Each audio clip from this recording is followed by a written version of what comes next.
بسم اللہ الرحمن الرحیم۔ پیارے دوستو، آج کی ویڈیو کے اندر جنات کے بارے میں ایک سائنسدان کا تجزیہ آپ کے سامنے پیش کروں گا جو بہت ہی اہم ہے اور آپ کے ذہن میں اٹھنے والے بہت سارے سوالوں کا جواب بھی ہے۔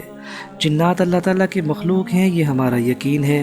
وہ آگ سے پیدا کیے گئے ہیں۔ اس میں شیاطین، نیک اور بد ہر طرح کے جنات ہوتے ہیں۔ اس پر بہت کچھ لکھا بھی جا چکا اور بہت کچھ کہا بھی جا چکا۔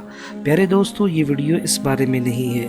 یہ ویڈیو جنات کی سائنٹیفک تشریح کے بارے میں ہے کہ کیا وہ ہمارے درمیان ہی موجود ہیں، اور زیادہ اہم سوال یہ ہے کہ ہم انہیں دیکھ کیوں نہیں سکتے۔ دوستو، لفظ جن کا ماخذ ہے نظر نہ آنے والی چیز، اور اسی سے جنت یا جنین جیسے الفاظ بھی وجود میں آئے ہیں۔ جنات آخر نظر کیوں نہیں آتے؟ اس کی دو وجوہات بیان کی جا سکتی ہیں۔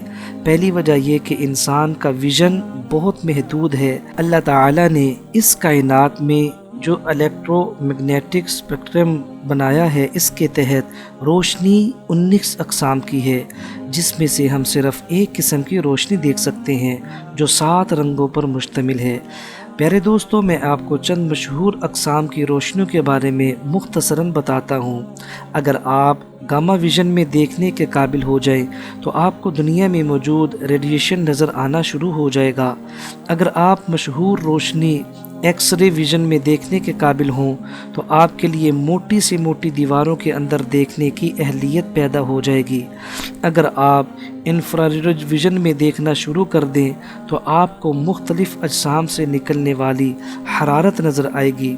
روشنی کی ایک اور قسم کو دیکھنے کی صلاحیت الٹرا وائلٹ ویژن کی ہوگی، جو آپ کو انرجی دیکھنے کے قابل بنا دے گا۔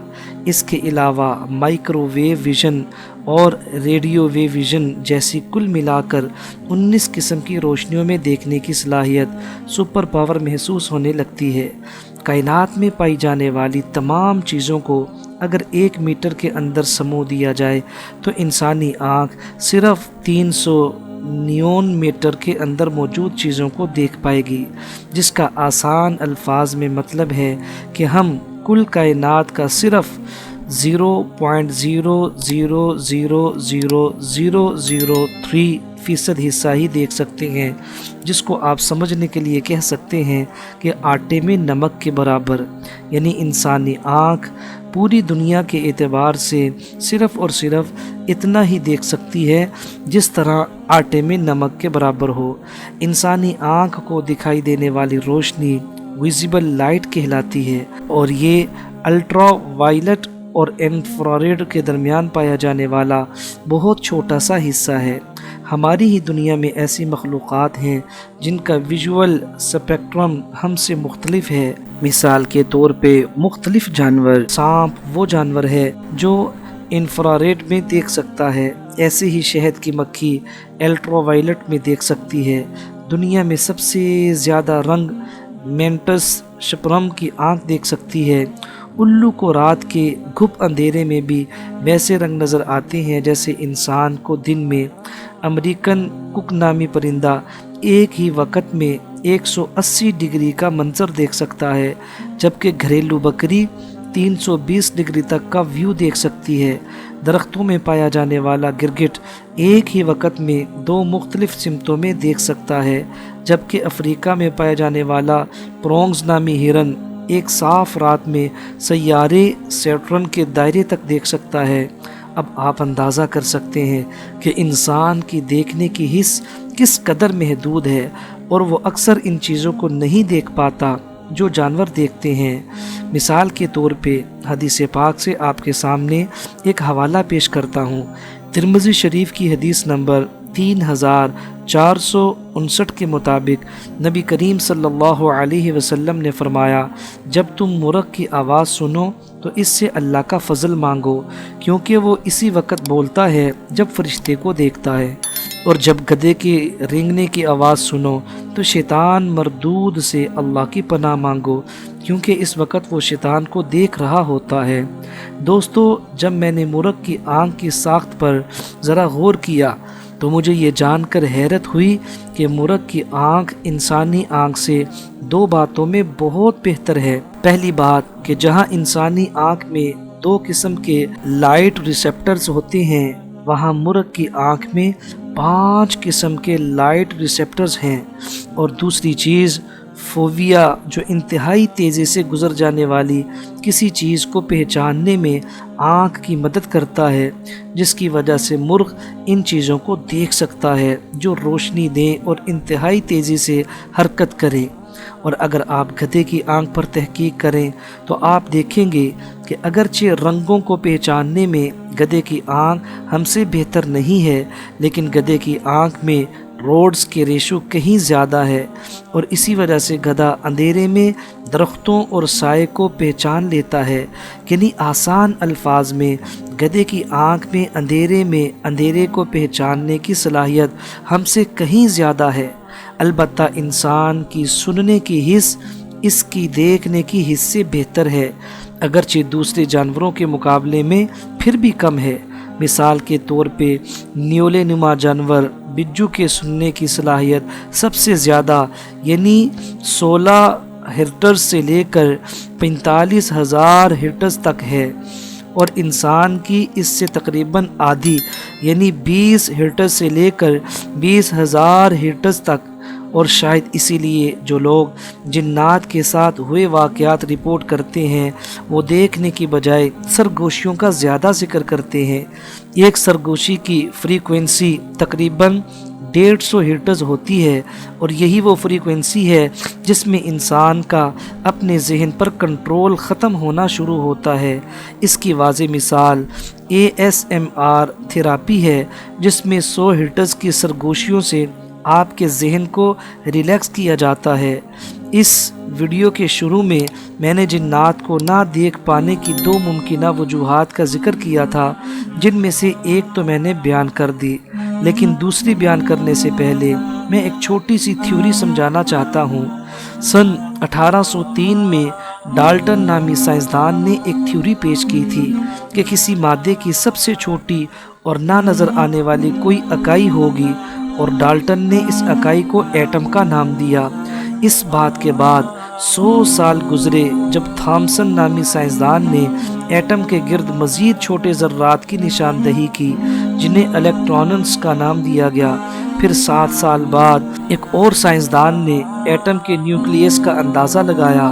صرف 2 سال بعد بوہر نامی سائنسدان نے بتایا کہ الیکٹرونز ایٹم کے گرد گھومتے ہیں، اور 10 سال بعد 1926 میں ایک اور سائنسدان، اس نے یہ بتایا کہ ایٹم کے اندر بھی مختلف اقسام کی انرجی کے بادلوں کو دریافت کیا۔ جو چیز 200 سال پہلے ایک تھیوری تھی، آج وہ ایک حقیقت ہے، اور آج ہم سب ایٹم کی ساخت سے واقف ہیں، حالانکہ اسے دیکھ پانا آنکھ کے لیے آج بھی ممکن نہیں۔ ایسے ہی ایک تھیوری 1960 میں پیش کی گئی جسے سٹرنگ تھیوری کہتے ہیں۔ اس کی ڈیٹیلز بتانے سے پہلے میں ایک بات کی وضاحت کرنا ضروری سمجھتا ہوں۔ انسان کی حرکت آگے اور پیچھے، دائیں اور بائیں، اوپر اور نیچے ہونا ممکن ہے، جسے 3 ڈائمینشنز یا 3D کہتے ہیں۔ ہماری دنیا یا ہمارا عالم انہی 3 ڈائمینشنز کے اندر قید ہے، ہم اس سے باہر نہیں نکل سکتے۔ لیکن سٹرنگ تھیوری کے مطابق مزید 11 ڈائمینشنز موجود ہیں۔ میں ان 11 کے 11 ڈائمینشنز میں ممکن ہو سکنے والی باتیں بتاؤں گا۔ اگر آپ پہلی ڈائمینشن ہیں تو آپ آگے اور پیچھے ہی حرکت کر سکیں گے۔ اگر آپ دوسری ڈائمینشن میں داخل ہو جائیں تو آپ آگے پیچھے اور دائیں بائیں حرکت کر سکیں گے۔ تیسری ڈائمینشن میں آپ آگے پیچھے، دائیں بائیں اور اوپر نیچے ہر طرف حرکت کر سکیں گے، اور یہی ہماری دنیا یا جسے ہم اپنا عالم کہتے ہیں۔ اگر آپ کسی طرح سے چوتھی ڈائمینشن میں داخل ہو جائیں تو آپ وقت میں بھی حرکت کر سکیں گے۔ 5ویں ڈائمینشن میں داخل ہونے پر آپ اس عالم سے نکل کر کسی دوسرے عالم میں داخل ہونے کے قابل ہو جائیں گے، جیسا کہ عالم ارواح۔ 6ٹھی ڈائمینشن میں آپ 2 یا 2 سے زیادہ عالموں میں حرکت کرنے کے قابل ہو جائیں گے، اور میرے ذہن میں عالم اسباب کے ساتھ عالم ارواح اور عالم برزخ کا نام آتا ہے۔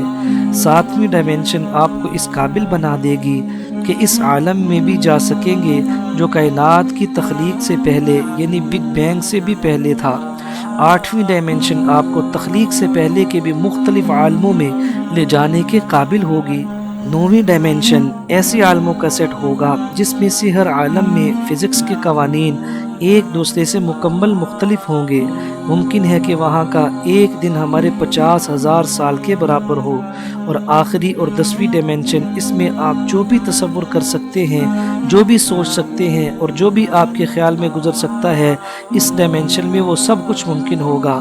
اور میری ذاتی رائے کے مطابق جنت شاید اس ڈائمنشن سے بھی ایک درجہ آگے کی جگہ ہے، کیونکہ حدیث قدسی میں آتا ہے کہ جنت میں میرے بندے کو وہ کچھ میسر ہوگا جس کے بارے میں نہ کسی کبھی نے سوچا ہوگا، نہ کبھی نے کسی نے دیکھا ہوگا، اور نہ ہی کبھی کسی کان نے سنا ہوگا، نہ کسی کے دل میں اس کا خیال گزرا ہوگا۔ اور دوسری جگہ یہ بھی آتا ہے کہ میرا بندہ وہاں جس چیز کی بھی خواہش کرے گا وہ اس کے سامنے موجود ہوگی۔ بالیقین جنات ہم سے اوپر کی ڈائمنشن کے بینگز ہیں، اور یہ وہ دوسری سائنٹیفک وجہ ہے جس کی بنا پر ہم انہیں نہیں دیکھ سکتے۔ ان 10 ڈائمنشنز کے بارے میں جاننے کے بعد آپ یہ سمجھ سکتے ہیں کہ جنات کے بارے میں قرآن پاک میں ہمیں ایسا کیوں کہا گیا کہ وہ تمہیں وہاں سے دیکھتے ہیں جہاں سے تم انہیں نہیں دیکھتے، یا پھر عفریت اتنی تیزی سے سفر کیسے کر سکتے ہیں، جیسے سورہ سبا میں ذکر ہے کہ ایک عفریت نے حضرت سلیمان علیہ السلام کے سامنے ملکہ بلقیس کا تخت لانے کا دعویٰ کیا تھا۔ یا پھر کشش ثقل کا ان پر اثر کیوں نہیں ہوتا اور وہ اڑتے پھرتے ہیں، یا پھر کئی دوسرے سوالات جیسے عالم برزخ جہاں روحیں جاتی ہیں، یا عالم ارواح جہاں تخلیق سے پہلے اللہ تعالیٰ نے تمام ارواح سے عہد لیا تھا کہ تم کسی اور کی عبادت نہیں کرو گے، اور سب نے ہوش میں اقرار کیا تھا۔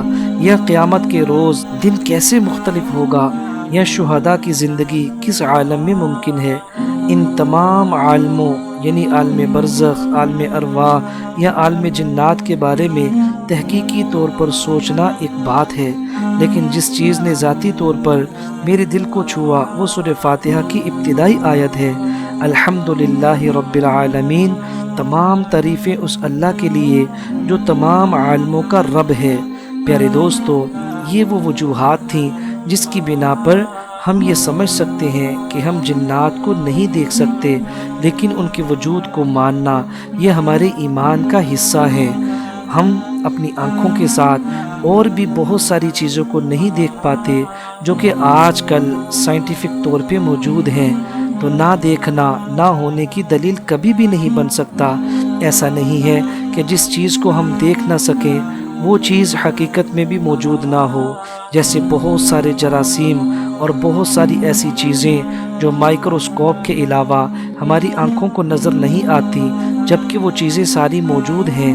اسی طرح ہماری آنکھوں کے اندر وہ دیکھنے کی طاقت اور قوت نہیں ہے جو جنات کی روشنی کو اور فرشتوں کی روشنی کو دیکھ سکیں۔